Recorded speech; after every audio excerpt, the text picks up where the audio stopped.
When I was a kid, my heroes were sheriffs, gunmen, outlaws, train robbers and Indian fighters. I was obsessed by cowboy films and TV shows, but though they gave me a lifelong love of the West, they didn't really tell me anything about it.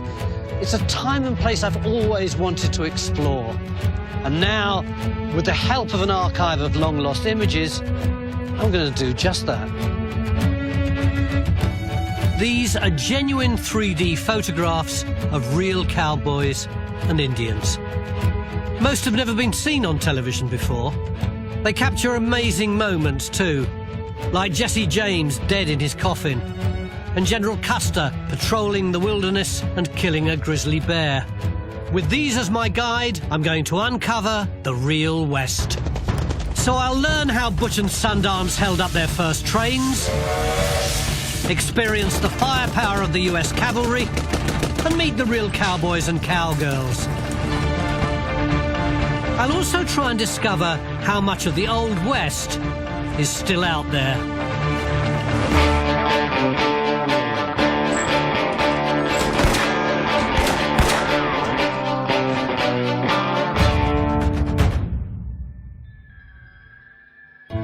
This is a stereograph of a real cowboy taken sometime in the 1880s.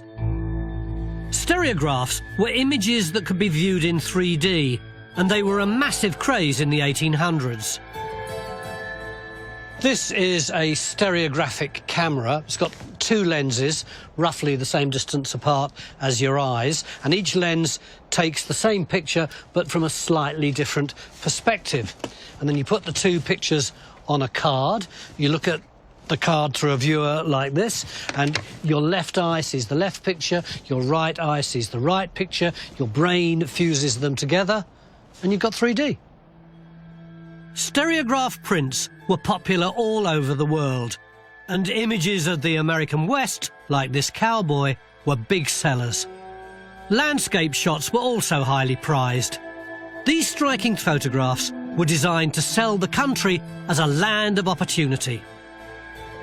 But behind the sales pitch, other photographers were capturing a different story. Shots like this were taken by men who wanted to record the land's original inhabitants. They were a people who were fast disappearing. Before the Europeans arrived, there were around 2 million native people living in America, spread out amongst 600 or so different tribes. This is obviously a map of America, all laid out in a familiar jigsaw. But 600 years ago, the map would have looked like this. This is a tribal map of America. Each colour represents a different tribal group with its own language, history and culture. To find out more about them, I went to the Buffalo Bill Center of the West in Wyoming to meet museum curator Rebecca West. Was there one overarching indigenous culture, or was it a bit more complex than that? It was quite complex. There were over 60 different tribal cultures on the Great Plains alone, and each culture had a different language, different set of beliefs, traditions, and arts as well. What sort of things did the people do with their lives? Well, the tribes that lived in the river valleys oftentimes farmed. Other tribes were more mobile. They hunted, they followed the buffalo and other game, and of course this was prior to the European arrival. Things must have changed quite dramatically then. Yes, they did. They brought different material goods, trade goods, things like that. An excellent example is the horse. They didn't have horses before the Europeans arrived? No, they did not. The horse was really present on the Great Plains really in the 1700s. These incredible pictures capture the uniqueness of those people. I love this one of a Sioux sky burial. The bodies were placed on platforms and exposed to the elements. The idea was that no trace of them would be left behind. Which is ironic, because as a people, the Sioux have left behind a huge legacy, and it's their story that I want to focus on. The Sioux lived on the Great Plains, the vast flat prairies that carpeted the centre of the country.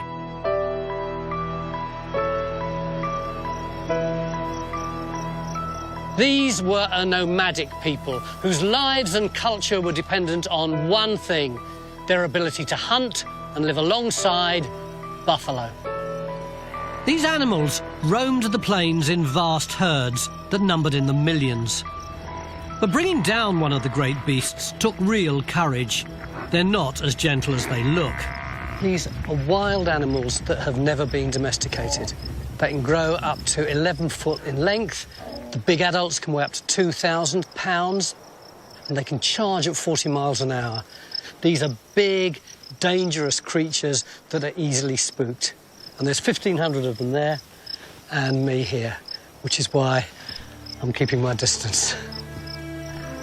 The bison were the supermarket of the plains and provided the tribes with everything.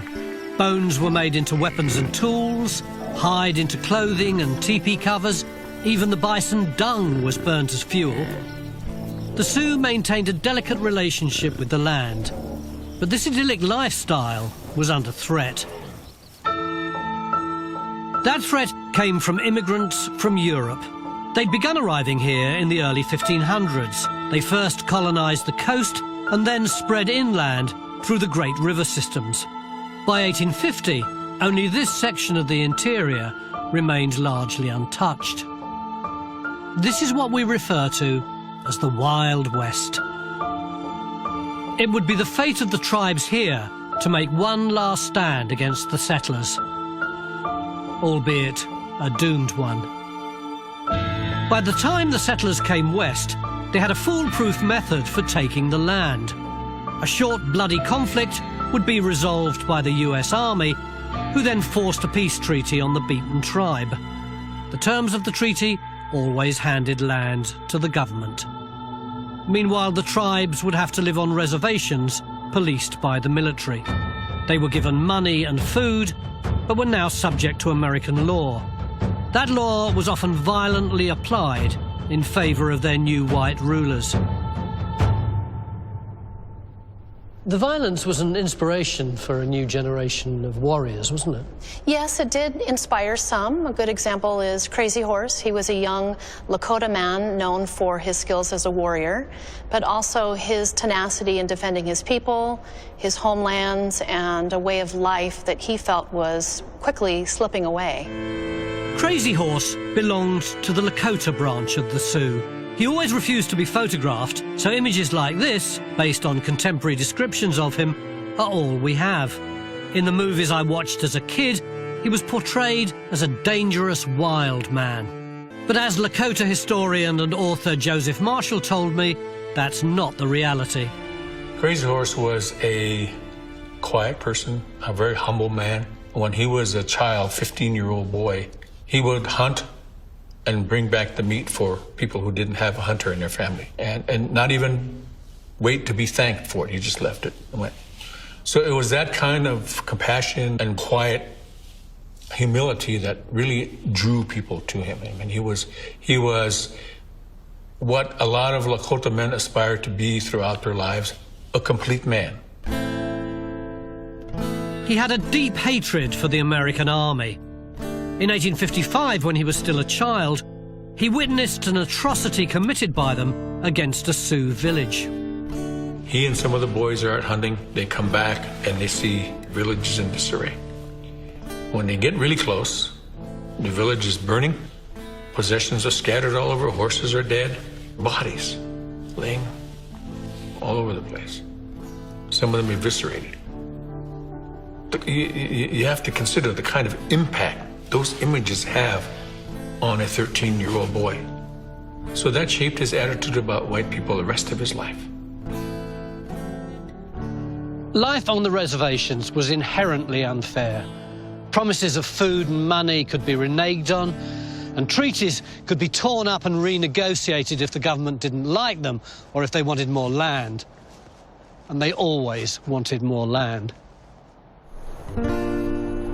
Specifically, the government wanted land in the west, but politics had stopped them seizing it. The northern and southern states were split over the wilderness. The north wanted to open it up and encourage new farms and settlements here. The south disagreed. Their economy was based on agriculture, and they didn't want any new competition on their doorstep. So a stalemate developed, one which was only broken when the two sides went to war in 1861.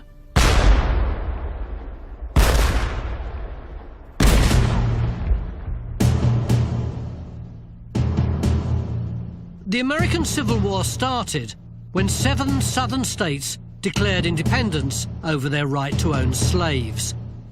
At a stroke, the war stopped the South objecting to further Western expansion. President Lincoln pushed through new policies to encourage settlement.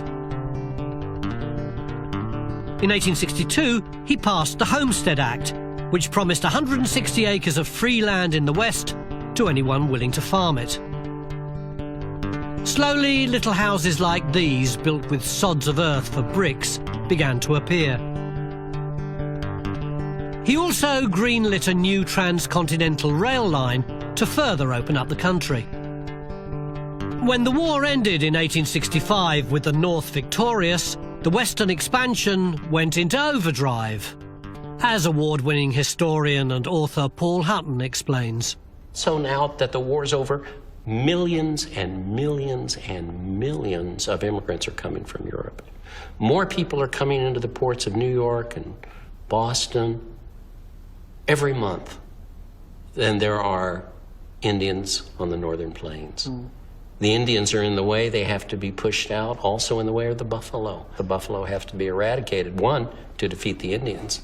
2, to make place for the cattle. And so within essentially 20 years, with the buffalo herds, 50 million strong, are eradicated.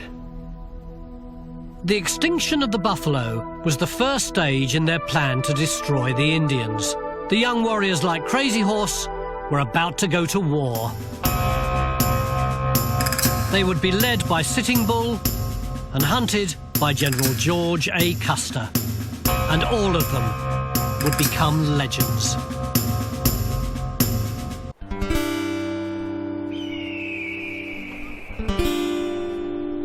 In 1865, the end of the Civil War saw the start of another mass migration west, this time mostly concentrating on the area we call the Great Plains, covering present-day Montana, Dakota, and here in Wyoming.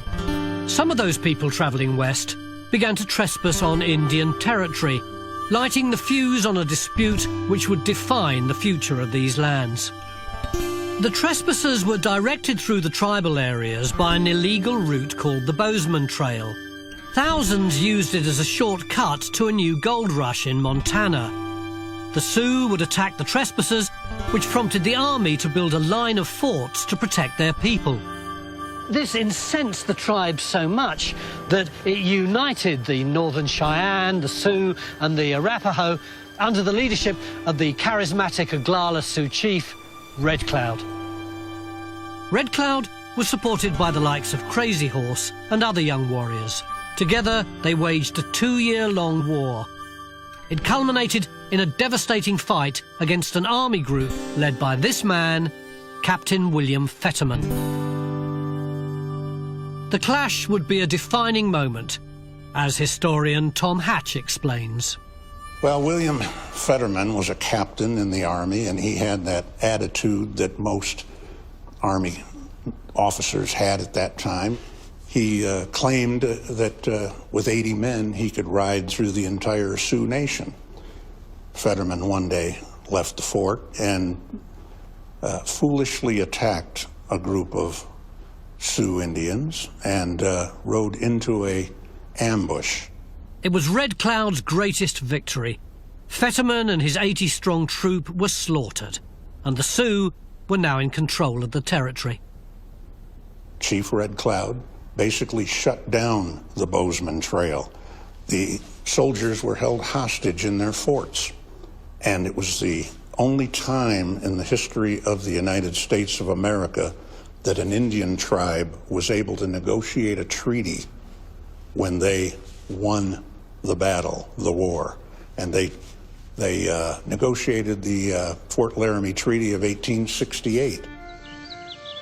The United States government acknowledged that half of South Dakota, including the sacred Black Hills, now belonged to the Sioux. It promised its people would never trespass there again. Then two things happened which made them break that promise within 5 years.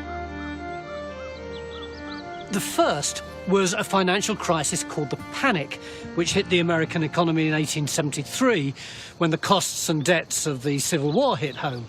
The second was the realization that there might be a way out of that crisis, a God-given financial stimulus package right here in the sacred Black Hills. General George Custer had led an expedition which confirmed there was gold in South Dakota. It wasn't the first time he'd come riding to the nation's rescue. He was instrumental, of course, in saving the Union, freeing the slaves. Long golden locks. He saw himself as a cavalier. He loved war. War had made him what he was, which was a 2-star general, a major general at the age of 25. And he was always driven by glory. He wanted to succeed. He was a poor boy. He had risen through his ability to fight. He's a warrior. After the war, he was given command of the 7th Cavalry Unit and ordered west. When Custer arrived on the plains, he swapped his uniform for buckskin. He won his first major encounter against the Cheyenne in 1868 and began building a reputation as an accomplished Indian fighter. That reputation would see him selected for an important mission. The geography of South Dakota led people to believe that there might be gold in their hills. But in order to establish whether or not that was the case, the government wanted to mount an illegal expedition, although if they did so, they knew they would antagonize the Sioux, who certainly wouldn't take that lying down. What the government needed was an aggressive, forthright general who could lead the campaign, someone who already had a track record with the Indians. That someone was Custer. In July 1874, he left with a 1,000-strong force, one that came with an early American example of shock and awe, as firearms expert Gary Harper explains. This scary little beauty is an original Gatling gun. It was made in 1874, so it was something like this that Custer took west with him, yeah? Yes, there were 2 of them in their train. He had available to him at any time he wanted to use them. How does it work? What does it do? Well, it's a 10-barreled weapon. You have 10 barrels, 10 bolts, 10 firing pins, rotary fired. Each stage of where they're at is loading, firing, ejecting around. You can do this at a rate of fire of up to 400, 500, 600 rounds a minute. Actual deliverable rate is closer to 400.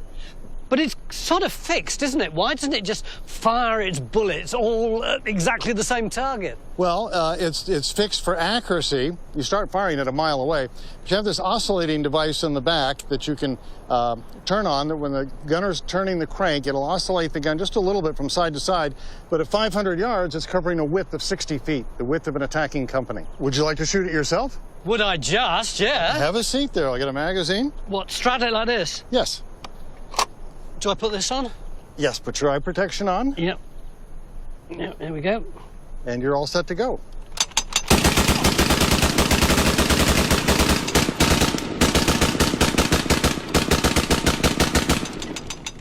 That's it, you got them all. What you couldn't see was that the casings were, oh, it's a bit hot, were hurtling backwards, whacking into me while it was doing it. Woo! That was a bit of a buzz. So I can understand how, if an army was coming towards you, this would be absolutely devastating, but the Indians weren't that kind of enemy, were they? Well, no, if they saw something on wheels shooting at them, they just left. I mean, they weren't fighting to gain property, so they would just leave the battlefield. So was this any use at all on the plains? Yes, it became a great deterrent. That's why you see our forts out west don't have walls or anything. They have Gatling guns and artillery sitting there. The Indians pretty much left them alone the entire time. So it was a bit like something out of the Cold War? Very much like that. As well as big guns, Custer took with him the latest in 3D camera technology. This is a photograph of the full expedition party.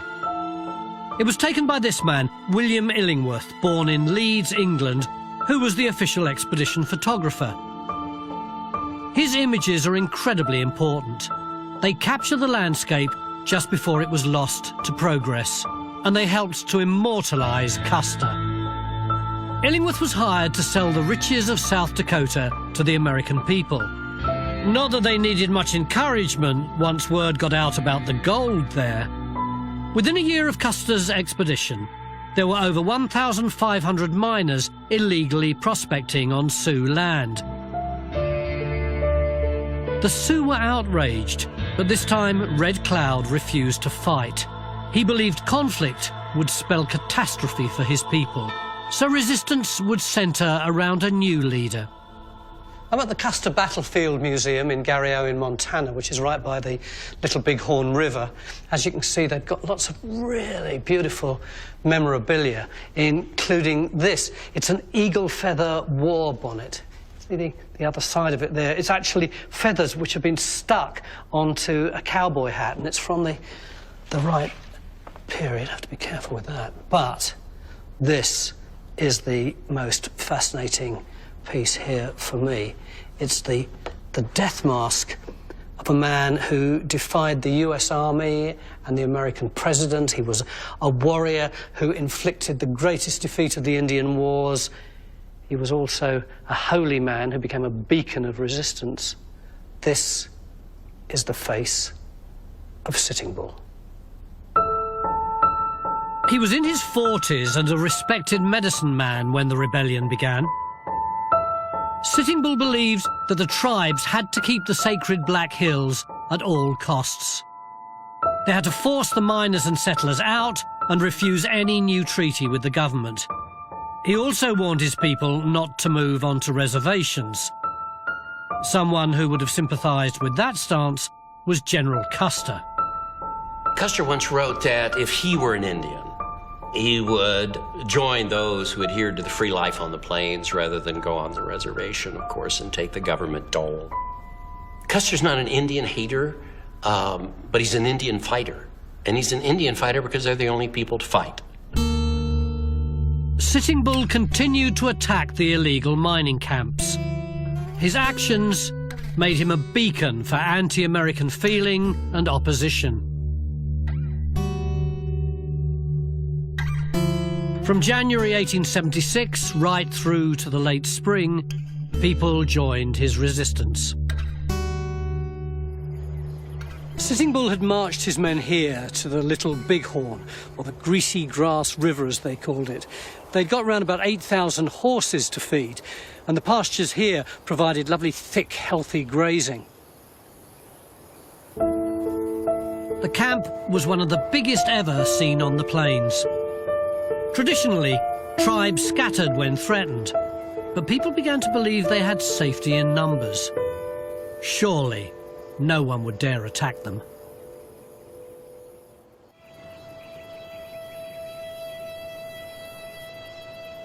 These hills overlooked the Little Bighorn River in Montana. In 1876, this was the scene of one of the most shocking military defeats on American soil.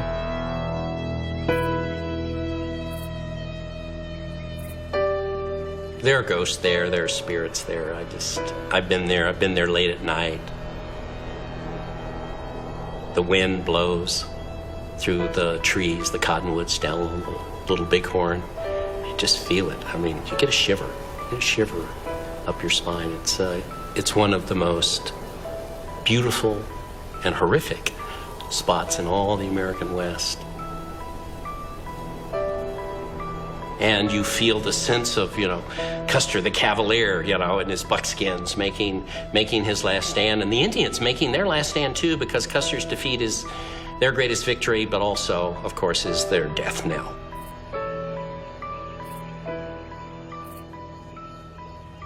This is Last Stand Hill, the epicenter of the killing fields that day. The stones in this graveyard have been placed to show where the men fell in the last bloody moments of the battle. General Custer died somewhere around here. 210 men were killed on these hills. Another 53 died elsewhere on the battlefield. What happened here sent shockwaves through America. The Battle of Little Bighorn was the culmination of a rebellion led by Sitting Bull. He'd been fighting illegal miners looking for gold on Sioux land. The American government wanted the Sioux to stop the attacks and sell their land. When they refused, the army was sent in and the tribe scattered. Most of them gathered around Sitting Bull, who had established a village near the Little Bighorn River. The army knew that the Sioux would be somewhere in this area grazing their ponies, so from their bases hundreds of miles away, they hatched a plan to capture them. 3 separate forces would approach the grazing lands from different directions. One left from Montana, one from Wyoming, and a third force left North Dakota, accompanied by Custer and his 7th Cavalry. The aim was to find the tribes somewhere between them. It more or less worked. They were chasing a large group of Indians, but were confident of success because the cavalry saw themselves as an elite group. But were they really? There were 12 languages spoken in that regiment of 650 men. So there's a little bit of confusion. Sometimes the army didn't have enough money so that the soldiers could practice with their weapons to become proficient at it. In many instances, the first time that some of those soldiers ever got on a horse was when they joined the army. And because they were small in stature, they were assigned to the cavalry. So in comparison, our guys, our men, our warriors, one-on-one, far surpassed any of theirs. The military weren't helped by the decision to leave behind their Gatling guns. They thought they'd slow down the pursuit of an enemy they believed would always run. And anyway, they weren't expecting the tribes to be packing much in the way of firepower. But they were wrong about that too. In the 1980s, an archaeological survey of the battleground revealed the different types of bullets used that day.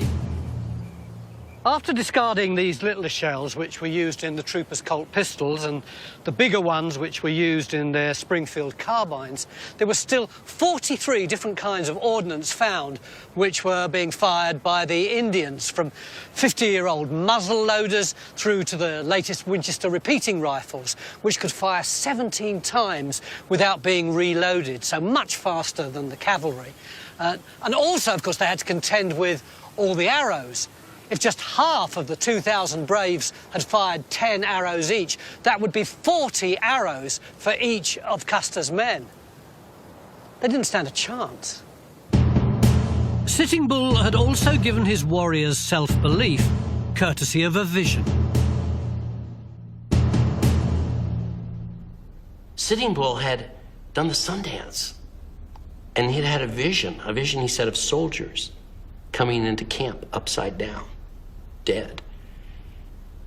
Now, I don't believe in anything, and maybe I believe in everything, but there's some serious mojo going on that day, and everything that can go wrong for Custer goes wrong. He was sent ahead to scout for the enemy. Custer was to meet up with General Terry's column coming down from the north, but it didn't matter because Custer pushed ahead. He got there early. He was on the scent. He was determined to bag the Indians, get all the glory for the 7th Cavalry. And so he pushed on. His guides told him he was on the trail of a big party of Indians, but he felt if he scouted the village and country ahead, the tribes would be alerted and flee. So he made a fateful decision. He'd split his forces into 3 and attack. Major Reno would approach the village from one direction, Custer from the other. Another group would then slowly bring up the rear with the extra ammunition. Custer went to the hills to get ready. Meanwhile, Major Reno has attacked the Indian village, and as he put it, the ground seemed to just grow Indians, and indeed they all come out. Because of Sitting Bull's medicine, they're not running away. Reno kind of becomes unhinged, especially when an Indian scout standing next to him is shot in the head and his blood and brains go all over Reno's face. Reno retreated in panic.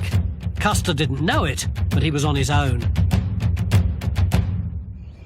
Park Ranger Steve Addleston, a guide at the battlefield site, takes up the story.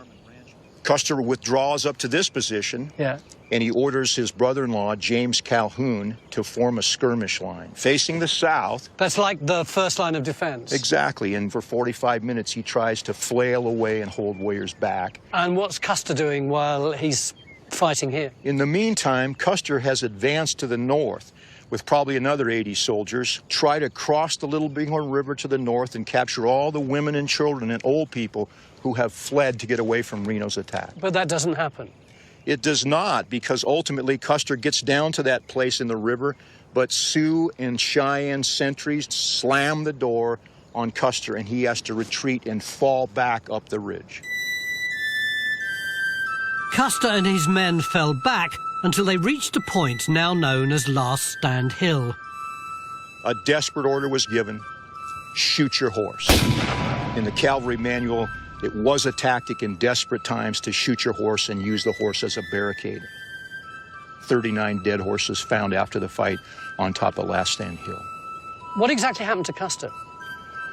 Well, nobody knows exactly how Custer died or who killed him, but they do know when he was found, he had a gunshot wound to the head, a gunshot wound to the chest. His thigh had been slashed, his fingertip was cut off, and his ears had been punctured by sewing awls by the Cheyenne women who had warned him, "Do not hunt us down in the next life," and an arrow shoved into his private parts. Every soldier in the 5 companies with Custer was killed. The massacre would soon imprint itself on the American consciousness. The last moments of Custer were immortalized in print and in paint almost immediately. Well, it's an image that was created almost immediately after the battle. Poems were written, paintings were made, and then when motion pictures came around, they simply copied the paintings. It just became a mainstay of American population, made Custer into the symbol of the Indian Wars. And there's something about it in our psyche that we just love, because ultimately we all face our last stand. And do you face it standing up, facing the enemy, looking them in the eye? That we all, I guess, want to go down like Custer.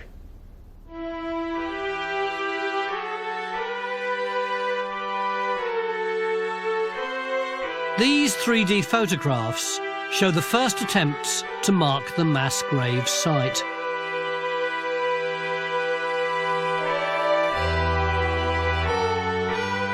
They even sold photographs of the bones of the dead horses on Last Stand Hill.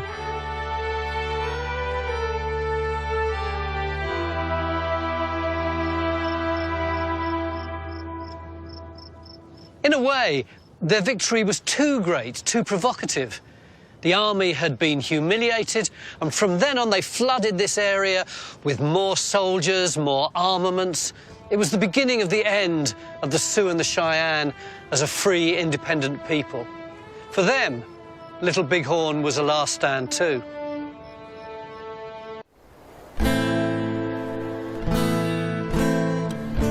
In 1876, General Custer, along with 262 men, were killed here at the Little Bighorn.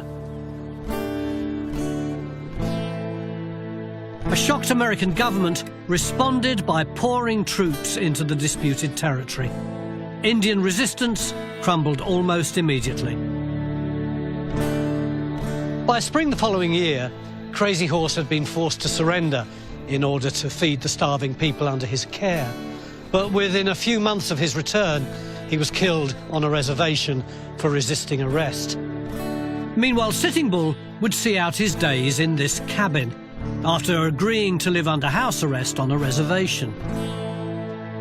With their resistance in tatters, the tribes fell under the influence of a new religion called the Ghost Dance.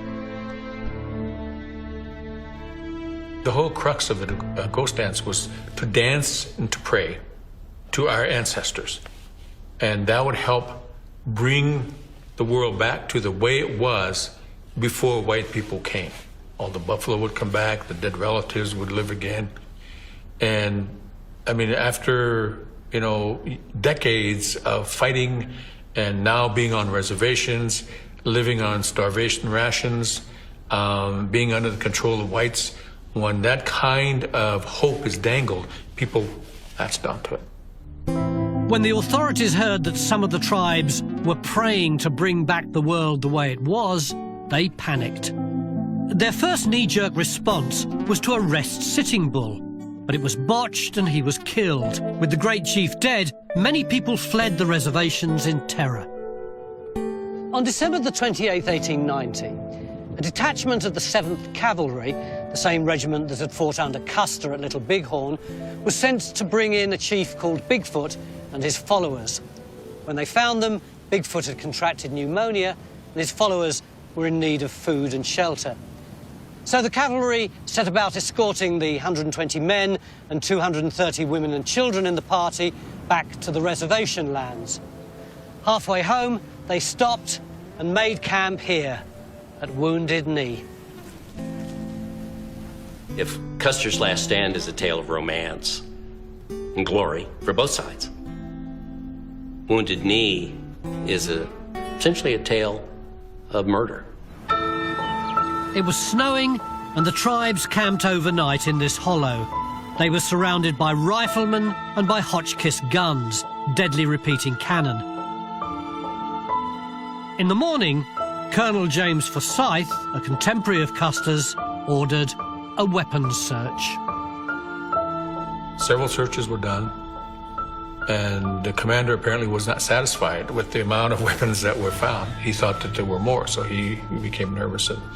And then the soldiers got more and more aggressive, more and more assertive, and women were crying out to their men who were standing off to one side because the men had been gathered by the commander. No one's quite sure what happened next, but one thing is clear. Someone somewhere fired a gun, and all hell broke loose.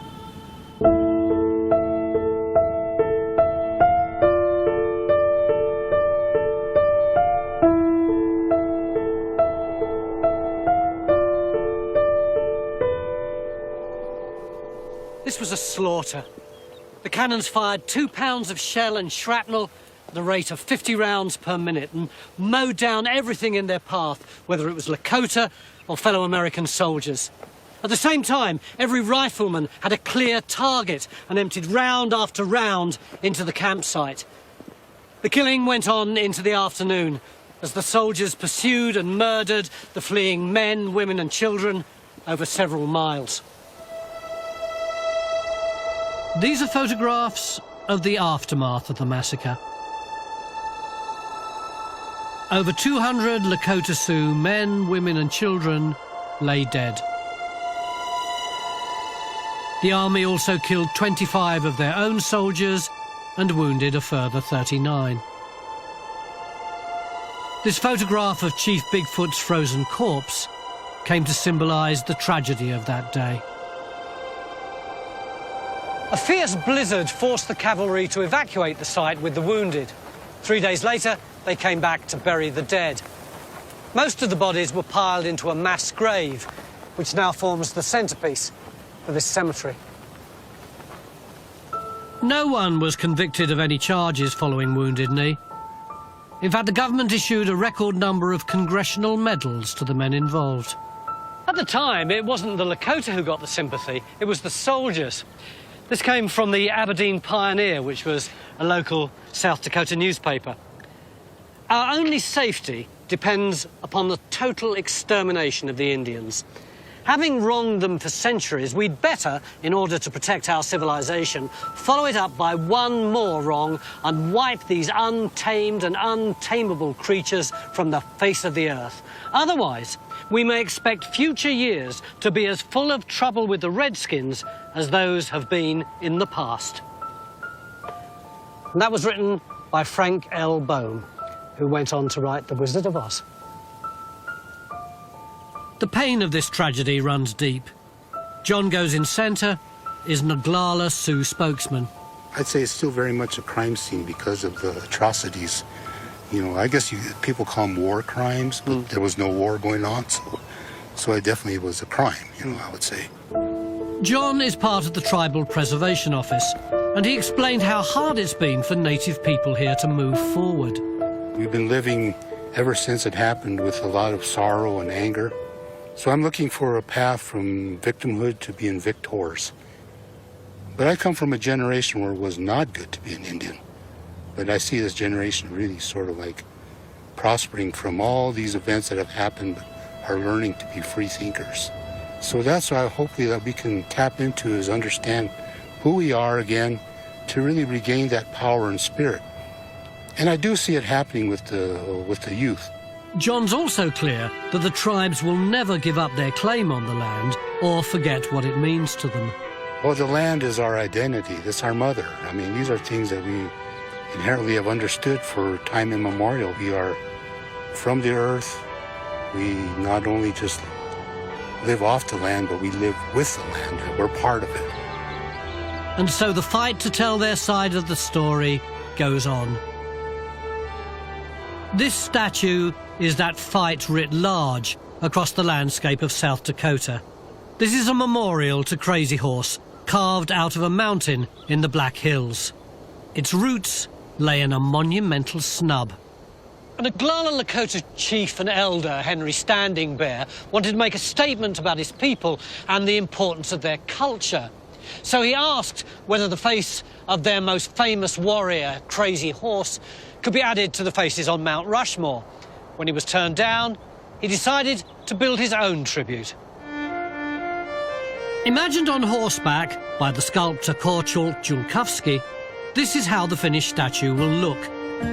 When completed, it will measure over 600 feet long and stand over 500 feet high. This is being built with private donations and with funds raised through the Crazy Horse Memorial Foundation. The site's also home to the Indian Museum of North America and the Indian University of North America.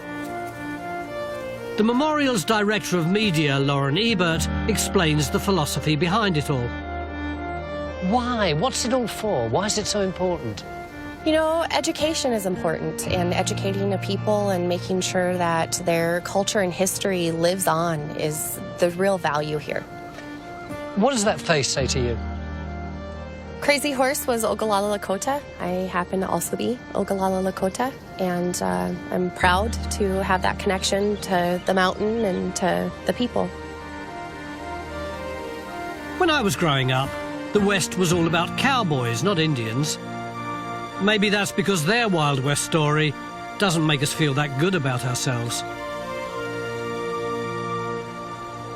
Luther Standing Bear was a Lakota who was the brother of Henry Standing Bear, who commissioned that extraordinary monument. And Luther wrote something which I've scribbled down in my journal. We didn't think of the great open plains as wild.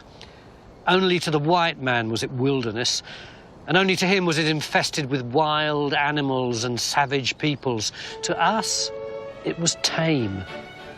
Not until the hairy man from the east came and with brutal frenzy heaped injustice upon us was it wild for us. When the very animals of the forest began fleeing from his approach, then it was for us that the Wild West began. Next time on the Wild West, I look at the gunfighters and outlaws, Jesse James, Billy the Kid, and Wild Bill Hickok.